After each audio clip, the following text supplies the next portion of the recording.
Ota, hali ham sening yo'qligingga ishona olmayapman. Buni anglay olmayapman. Aniqrog'i anglashni xohlamayapman. Seni boshqa ko'rmasligimni, endi birga gaplasha olmasligimizni tasavvur qilish men uchun juda og'ir. Bilaman, sen ko'p azob chekding va balki sen uchun shunday yakun bo'lgani yaxshidir. Ammo sen juda erta ketding. Oldinda hali birga zavqlanishimiz mumkin bo'lgan juda ko'p narsalar bor edi. Sen mendan so'nggi jahon chempionatida o'ynashimni juda xohlading. Ammo turnir boshlanishiga bir necha kun qolganda ahvoling juda yomonlashdi. Bu sen yonimda bo'lmagan birinchi turnir edi. Lekin onam menga uning ahvoli yaxshilanadi, u kelishga ulguradi dedi. Biz finalgacha yetib boramiz, sen kelishga ulgurishing uchun deb unga javob berdim. Har bir o'yindan keyin sendan xabar kutdim va xabar kelmasligi menga juda og'ir botdi. O'shanda vaziyat haqiqatan ham jiddiy ekanini tushundim.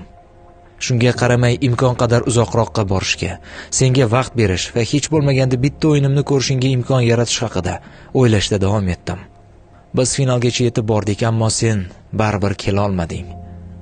Men finalda g'alaba qozonib, bu g'alabani senga bag'ishlashni va yana bir yangi sovrinni senga ko'tarishni xohlagandim. Ammo uddalay olmadim. Oyoqlarim endi menga bo'ysunmay qo'ygandi. Bu safar jismoniy holatimga qarshi borishga harakat qildim, ammo bo'lmadi. O'zimni yaxshi his qila olmadim.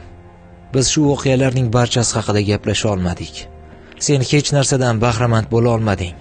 Biz chempion bo'la olmadik, ammo o'yinlarning har biridan qanchalik quvonganimizni sen hatto tasavvur ham qila olmaysan. Va yana bir bor sen haq bo'lib chiqding. Men u yerda bo'lishim va o'ynashim kerak edi. Bularni senga aytayotganimning sababi biz gaplashishga ulgurmagan yagona mavzu shu bo'lib qoldi. Qolgan hamma narsani sen baribir shundoq ham bilasan. Biz har kuni gaplashardik. Jadvalim imkon berganida esa ko'rishardik. Endi sensiz nima qilishimni ham bilmayman. Keyin qanday yashashni ham bilmayman. Men butun umrim davomida shunchaki futbol o'ynadim. Endi esa bu ishni hali uzoq davom ettiramanmi yoki yo'qmi degan ko'plab shubhalar paydo bo'ldi. Sen boshdanoq yonimda eding va oxirgacha yetib borishimizga juda oz qolgandi.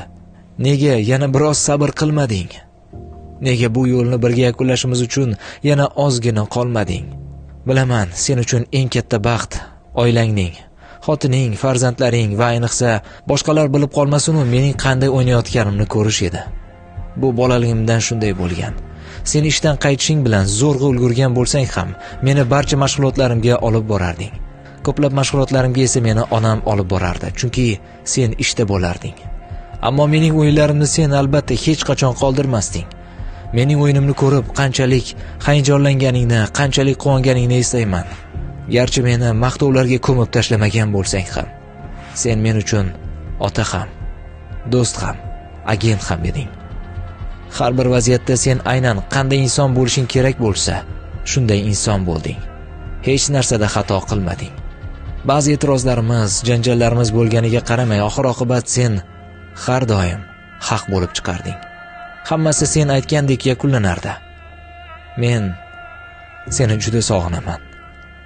Ammo sen har doim yonimda bo'lasan. Ayniqsa farzandlarim bilan qanday muomala qilishimda. Chunki men ularni siz meni qanday tarbiyalagan bo'lsangiz, shunday tarbiyalayapman. Tinch yot ota. U yerda bizni qanday asragan bo'lsang, u yerda ham bizni shunday kuzatib tur. Barchasi uchun rahmat. Seni yaxshi ko'raman, ota.